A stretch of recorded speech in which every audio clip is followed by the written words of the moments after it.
Konten kali ini kita akan ngobrolin tentang ya sedikit tentang review Real Madrid melawan Manchester City dan juga preview Liga Inggris pekan ini gitu. Oke. Tapi sebelum itu aku ingin ngasih tahu sama kalian bahwasanya di setiap video aku nanti akan aku buat segmen di mana aku ngebacain komen-komen kalian, yang komen yang menarik akan aku bacain dan akan kita apalah ibaratnya komen kalian gitu. Aku akan ngomentari komen kalian kayak gitu. Jadi buatlah komen-komen yang menarik. Nah, komen yang menarik nanti akan aku kasih hadiah lah kayak gitu kasarnya, oke? Oke, yang pertama itu kita akan bahas terkait laga semifinal Champions League antara Manchester City melawan Real Madrid kayak gitu. Nah, pertemuan pertama kan di Bernabeu berakhir imbang 1-1, yang mana menurutku City bermain jelek, bahkan aku bilang tidak buruk, cuman lebih ke jelek, lebih cenderung ke jelek menurutku. Karena tidak seperti City yang ingin kita lihat, yang pressingnya keren, yang passing-passingnya keren. Di Bernabeu kemarin main mereka bisa dibilang sangat jelek, bukan sangat lah, cukup jelek lah kayak gitu. Nah, kemarin di Etihad Stadium berbanding 180 derajat kayak gitu. Artinya City yang kita lihat di Etihad kemarin adalah City yang ingin kita lihat gitu loh. Artinya pressingnya keren gitu loh, passingnya keren, mau di pressing sama Madrid gimana pun tetap bolos, tetap lepas kayak gitu. Yang ketika ada satu pemain lawan itu megang bola, mereka kurung, mereka isolasi gitu. Terbukti dengan Karim Benzema yang menurutku main sangat jelek. Nggak tahu, mungkin belum pulih 100% dari cedera, atau mungkin memang tidak mendapatkan bola-bola yang dia inginkan kayak gitu loh. Nah, seperti yang ku bilang di previewnya kemarin, ku bilang cara menghentikan Madrid itu adalah satu, hentikan aliran bola dari tengah ke depan, yang mana itu ada Kroos dan juga Luka Modric kayak gitu. Nah, itulah yang dilakukan City ketika misalkan Kroos atau Modric memegang bola di sayap, di tengah ataupun di depan, mereka selalu ada 2-3 pemain yang akan mengurung atau ngepres, yang bertujuan agar Modric tidak leluasa mengirimkan umpan-umpan true pass atau long ball atau apalah itu namanya kepada Benzema ataupun Vinicius ataupun Rodrigo kayak gitu. Nah, menurutku lagi kesalahan Real Madrid adalah mereka terlalu sering bermain long ball, khususnya di babak pertama gitu loh. Di babak pertama itu Real Madrid mungkin 90% mainnya itu long ball ketika bola dari bawah. Dan aku juga nggak tahu ya kenapa Ancelotti lebih memilih Militao daripada Rudiger. Padahal di leg pertama sudah terbukti Rudiger itu bisa mengantongin Haaland, walaupun memang di laga kemarin Haaland juga nggak bisa ngapa-ngapain gitu loh, terlepas dari peluang dia yang hampir gol itu gitu loh. 2 peluang dia yang hampir gol, cuman ya setelah itu dia nggak bisa ini juga, nggak secara yang kita lihat di Premier League, dia tidak menunjukkan apa yang ditunjukkan dia di Premier League pada saat laga melawan Real Madrid begitu. Walaupun dia tetap membuka ruang, dia tetap memberikan passing juga yang bagus gitu, dengan tujuan ketika dia keluar ada 1-2 pemain yang masuk yang menggantikan posisi dia pada saat dia minta bola ke depan kayak gitu. Oke. Nah, kesalahan Real Madrid kembali lagi adalah ketika mereka build up dari bawah. Kecenderungan Real Madrid itu adalah tidak berani bermain dari bawah. Memang bukan salah Madrid juga, memang karena pressingnya Manchester City yang terlalu high gitu lah. Artinya high pressnya itu luar biasa gitu, mainnya keren, serius keren. Tapi juga kita tahu kelebihan Madrid itu adalah terletak pada kombinasi 1, 2, 3 pemain dia gitu loh. Ada momen dimana Benzema, Vinicius, Modric atau Kroos itu di pinggir lapangan melakukan kombinasi, yang mana pemain Manchester City juga nggak bisa ngambil bola dari kaki mereka. Karena apa? Seperti yang sudah aku bilang, chemistry mereka itu sudah dapat gitu lah. Artinya ketika mereka melakukan kombinasi, Vinicius atau Benzema sudah tahu di mana pemain lain akan berada. Jadi tinggal taruh bola aja, akan ada pemain yang ngejemput bola kayak gitu loh. Nah, itulah menurutku yang menjadi permasalahan Real Madrid. Mereka tidak berani build up dari bawah. Padahal menurutku kalau misalnya pemain lawan itu ngepres gitu, kalau misalnya ngepres tentu kan ada ruang kosong yang ditinggalkan. Nah, itu yang tidak bisa dimanfaatkan sama Real Madrid pada laga tersebut yang menyebabkan Manchester City leluasa untuk menguasai bola. Dan ketika Real Madridnya yang ngepres, itu nggak ada satupun presnya Real Madrid itu yang berhasil. Semuanya itu lepas, semuanya itu bisa diatasin oleh back Manchester City lah gitu. Karena ketika mereka build up gitu, ada 2 DM yang selalu datang gitu. Artinya akan ada kurang lebih 4-5 pemain yang meminta bola ketika satu pemain memegang bola dan di pressing gitu loh. Nah, ketika di pressing, tentu kan ketika sudah begitu ada satu tambahan pemain, yaitu kiper. Kiper ketika dia di pressing, makanya akan ada satu pemain yang tidak dijaga. Tidak mungkin kiper lawan itu akan menjaga penyerang lawan gitu. Artinya bolanya 50-50, yang mana itu lebih menguntungkan tim yang memegang bola. Itulah makanya mengapa tim-tim sepak bola modern sekarang lebih memilih kiper yang bisa melakukan passing akurat kayak gitu loh. Karena akan ada kelebihan satu pemain ketika tim di pressing kayak gitu. Nah, yang lain ingin aku katakan adalah bahwa pada saat laga itu ya, kalau kita lihat golnya Bernardo Silva yang pertama itu keren, prosesnya itu keren gitu loh. Karena ya itu proses inilah ciri khas Pep Guardiola lah kayak itu di Manchester City.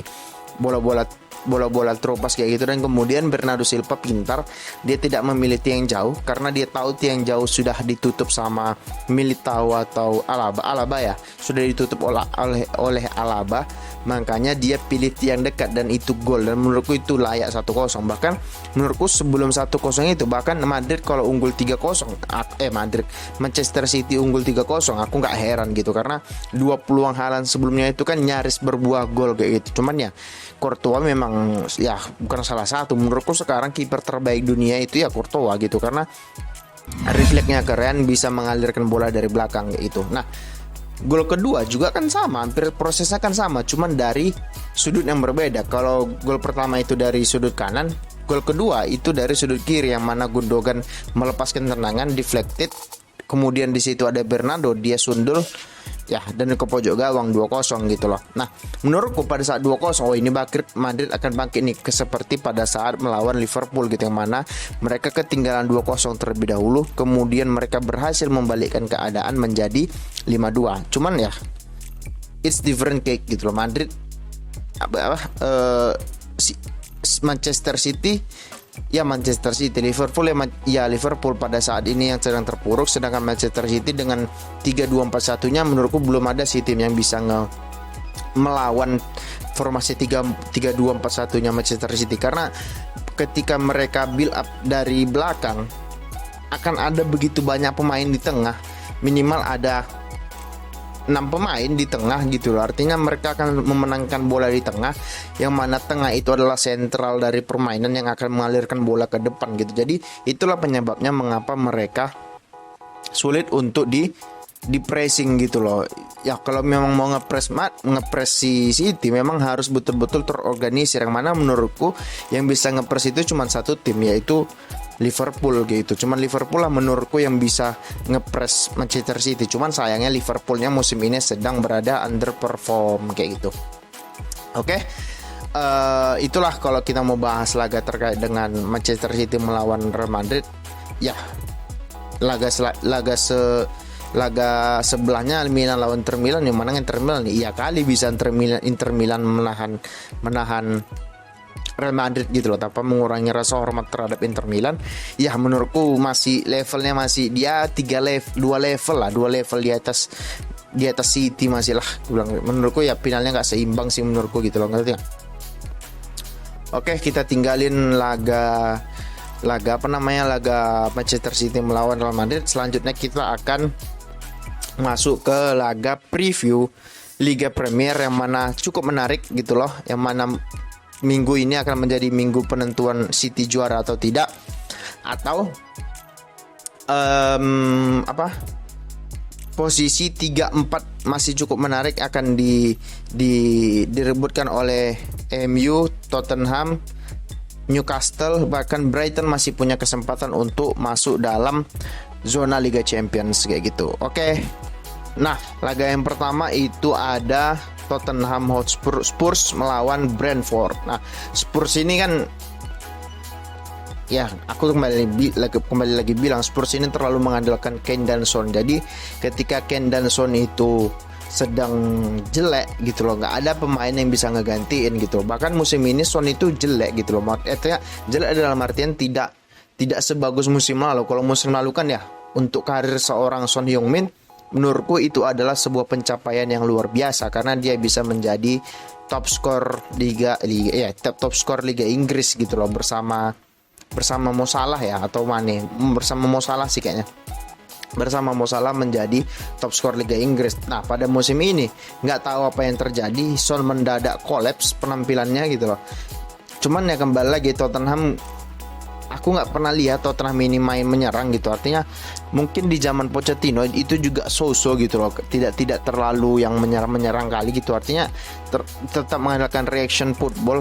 Setelah Pochettino dipecat kan yang masuk itu Mourinho lah, tuh Espirito Santo lah, si terakhir Conte lah, sekarang siapa sih pelatihnya nggak tahu sekarang juga, reaction football lah gitu. Artinya Tottenham Hotspur ini timnya sebenarnya ya, materi pemain Spurs itu bahkan kalau aku bilang itu cukup bagus gitu. Artinya mereka punya kapasitas untuk menyerang. Cuman ya kesalahan dari Tottenham Hotspur adalah tidak pandai memilih pelatih, dan juga pemiliknya itu pelit, nggak mau invest gitu loh. Artinya ya Kane udah 30 tahun gitu loh, Son juga udah sekitar segitu juga. Mau sampai kapan ngandelin Kane? Ya kali Son dan Kane itu akan tiap tahun perform gitu loh. Ya kali Son dan Kane itu akan tetap berada di Spurs gitu loh. Bahkan kabarnya Kane diincar banyak klub lah kayak gitu, diincar ini siapa? Madrid diincar, MU bahkan Chelsea, bahkan Munchen bahkan gitu loh. Ya kali kalau ada tawaran yang bagus nggak dilepas si Kane-nya gitu, karena setiap pemain juga punya harga. Kalau pemilik bilang, pelatih bilang tidak mau dijual ya bisa-bisa aja. Cuman kalau misalnya harganya bagus pasti dilepas juga kayak gitu loh, ngerti nggak? Nah, Brentford ini ya, menurutku Brentford itu salah satu kuda hitam sih musim ini. Dia awal-awal musim dia mengalahkan MU. Peringkat berapa sih Brentford itu peringkat 9 loh. Brentford itu peringkat 9 di Premier League gitu. Artinya juga materi pemain juga keren, menurutku cukup bagus lah. Brentford mainnya juga keren menurutku. Hampir seperti Brighton lah. Cuman Brighton lebih rapi aja gitu loh. Cuman Brentford ini menurutku tim yang menyulitkan banyak tim besar lah di Premier League musim ini gitu loh. Murni karena memang mereka nggak punya pemain bintang, murni karena memang mereka tidak punya beban. Artinya ya kalau tim-tim kayak Brentford gini kan ya udah degradasi aja lah kayak gitu. Sedangkan kalau tim-tim besar enggak, tim besar itu fight untuk Liga Champions, at least Liga Champions ataupun menjadi juara liga gitu loh. Yang ngerti pressure-nya itu lebih besar gitu. Sedangkan Brentford mainnya itu lepas, mereka nggak punya bintang, tidak terpaku sama bintang. Jadi mereka mengandalkan yang namanya kolektivitas untuk dalam bermain kayak gitu. Nah, itulah yang awal-awal musim menurutku Brentford ini menjadi salah satu kuda hitam kayak gitu loh. Nah, kalau kita masuk ke laga Brentford dan Tottenham, ini Tottenham kalau mainnya kayak biasa selesai ini Tottenham sama Brentford gitu. Walaupun Ivan Toney di ban, dilarang bermain 8 bulan, nggak tahu kenapa. Mungkin kalian bisa tulis di kolom komen, aku juga nggak tahu gitu loh kenapa dia bisa di ban. Kalau Tottenham mainnya kayak biasa, hancur selesai nih Tottenham gitu loh. Bahkan mungkin Liga Eropa aja mungkin mereka nggak dapat, jangankan Liga Champions kayak gitu. Nah, itulah menurutku kalau kita bahas Tottenham melawan Brentford gitu. Karena ya menurutku laga yang cukup tidak menarik lah bisa dibilang. Karena Tottenham, ketika nonton Tottenham agak cukup boring lah kayak gitu loh. Oke, itulah terkait dengan Tottenham dan Brentford. Laga selanjutnya itu ada Liverpool melawan Aston Villa. Nah, Liverpool ini cukup menarik gitu. Liverpool di musim ini kan setelah awal-awal musim itu terseok-seok. Nah, di akhir-akhir musim, dari tengah sampai akhir musim, mereka itu mulai bangkit. Tapi menurutku cukup telat gitu loh. Karena apa? Karena mereka telat karena mereka tidak apa ya? Mungkin karena memang dibilang tidak invest, cuman beli pemain, bukan pemain-pemain yang berada di top level gitu, ngerti nggak? Jadi di awal musim mereka terseok-seok lah, bisa bilang mereka bisa tertatih-tatih lah kayak gitu untuk mengawali musim. Cuman dia di menuju akhir musim mereka cukup bisa survive lah. Terbukti sekarang mereka berada di peringkat berapa, bentar sambil nengok komputer, di peringkat 5 dengan bentar Liverpool dengan 65 poin, selisih 1 poin dengan MU. Tapi MU punya satu pertandingan sisa gitu, satu pertandingan tunda lah kayak gitu. Nah, ya pas. Tapi masalahnya tadi malam Newcastle itu menang gitu loh. Katanya tadi malam itu Newcastle menang, yang artinya jarak MU dengan Newcastle itu 3 poin kembali. Cuman Newcastle menang selisih gol gitu. Artinya Liverpool juga cukup berat juga dengan sisa 3 atau 4 laga Liga Inggris terakhir ini. Akan cukup berat untuk Liverpool untuk masuk Liga Champions. Tapi sih menurutku yang masuk City, Arsenal, mungkin Liverpool atau MU sih mungkin yang akan masuk sih menurutku mungkin mereka yang akan masuk sih. Seharusnya sih mereka. Cuman kalau misalnya tahun depan Newcastle itu bisa masuk Liga Champions, mungkin mereka akan jor-joran karena ya pemiliknya sekarang orang Arab kayak gitu ya. Orang Arab terkenal dengan gengsinya, dengan apa ya, dengan rasa jumawanya gitu loh. Mereka akan bawa segepok duit untuk beli pemain kayak gitu loh, ngerti nggak? Nah kembali lagi ke Liverpool lawan Aston Villa. Aston Villa juga musim ini nggak bisa diremehin lah gitu.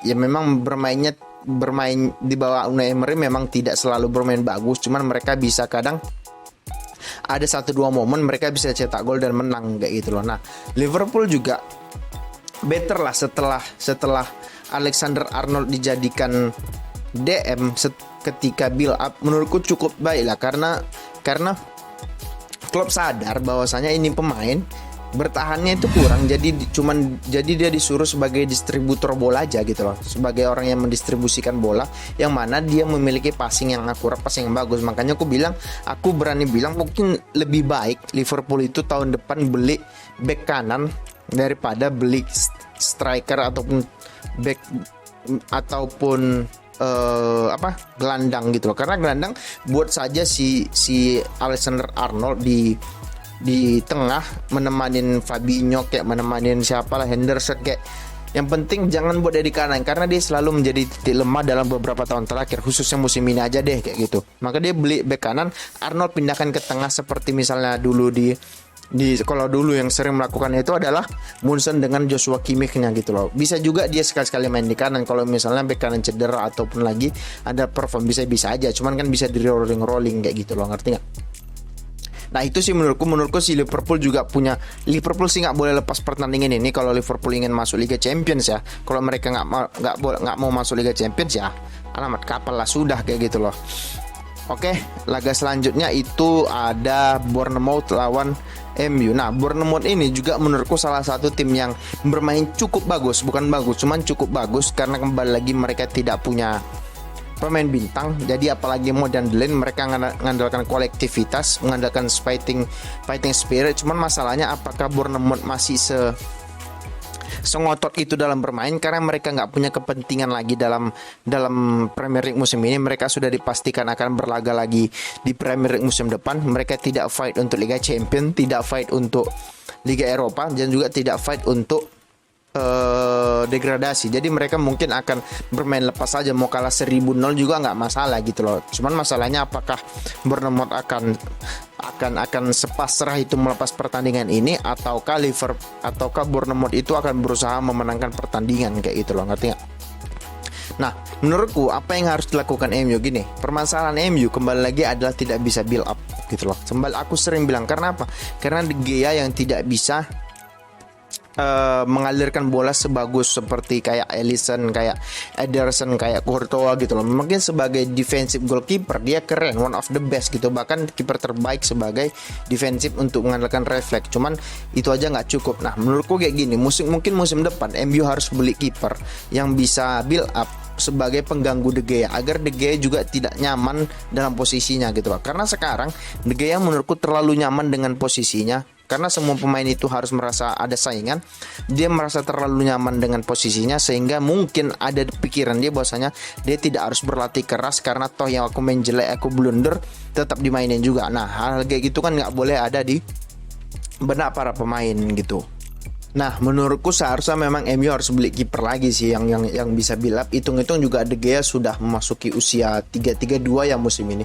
Jadi menurutku sudah harus mulai mencari penggantinya, kiper-kiper modern lah gitu yang bisa build up, karena seperti yang aku bilang, kalau pemain lawan ngepres ketika kiper ikut untuk mendistribusikan bola, akan ada satu pemain yang kosong kayak gitu, dan itu yang perlu dilakukan oleh Erik ten Hag. Menurutku Ten Hag juga harus ambil sikap terhadap penampilan De Gea musim ini kayak gitu.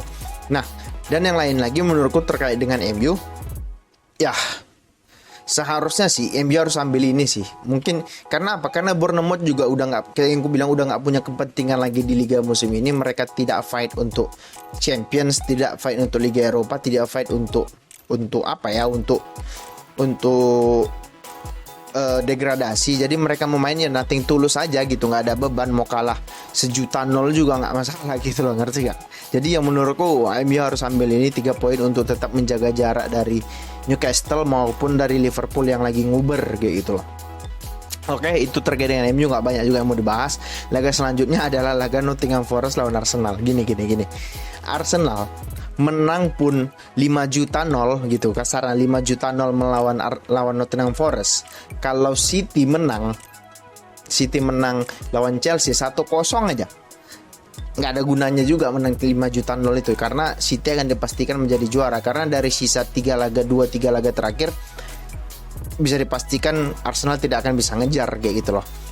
Walaupun Nottingham Forest ini kan very poor ya, mainnya sangat, bahkan menurutku ini cocok main Tarkam di Indonesia gitu, ngerti nggak? Karena passingnya jelek, jarak pemain itu jauh, kontrol pemainnya juga ya memang wajar sih, karena memang mungkin mereka musim pertama di Premier League gitu loh. Mungkin mereka masih meraba-raba, tapi musim depan kalau mereka tidak invest, ya menurutku akan kembali lagi ke Liga 2-nya Premier League, Premiership ya, ke Premiership gitu ya.